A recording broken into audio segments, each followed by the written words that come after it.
Assalamu alaikum wa rahmatullah.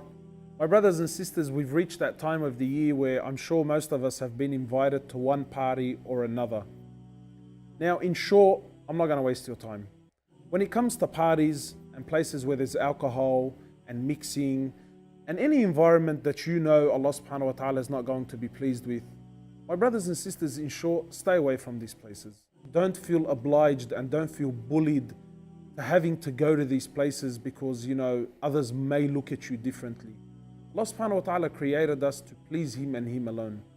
And don't ever please the creation by displeasing the Creator.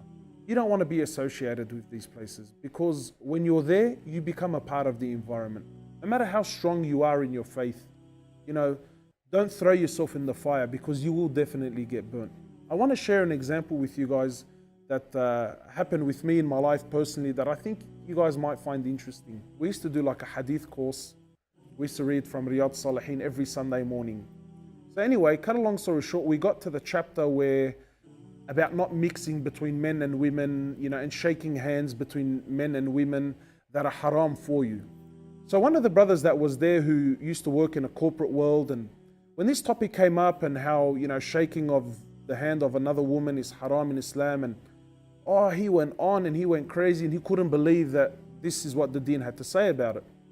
So cut a long story short, I remember he left that day saying, look, there's no way in the world I can do this at work. Sometimes I'm forced, I'm in a situation, I don't want to embarrass the woman, and that's rude and disrespectful.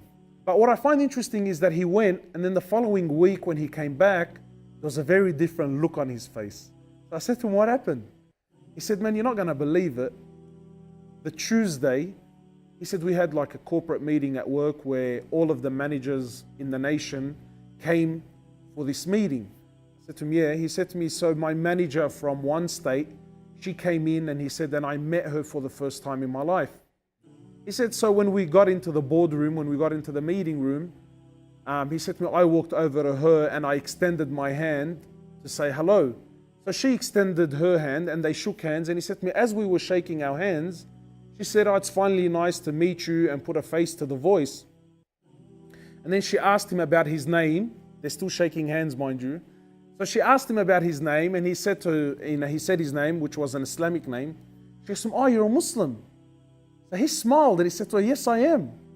She said, oh, that's interesting. I thought Muslims don't shake hands with women. This is why, both their hands were still together. Wallahi, my brothers and sisters, don't ever compromise on your deen. Trust me. I know I've been in the situation when a woman's put her hand out, and I've had to, look her and say, look, I can't shake your hand. Yeah, it's embarrassing as hell. I'm not going to run away from the fact. But that's my deen. And I know that moment, while it was embarrassing for her, I'm sure it made Allah subhanahu wa ta'ala happy because I stood firm. So once again, don't be forced, don't be bullied into thinking that you have to go to these places because people may think less of you. Don't. Stay away from these parties and these gatherings where Allah subhanahu wa ta'ala is most certainly displeased with, and we ask Allah subhanahu wa ta'ala to protect us all. Until next time, assalamu alaikum wa rahmatullahi.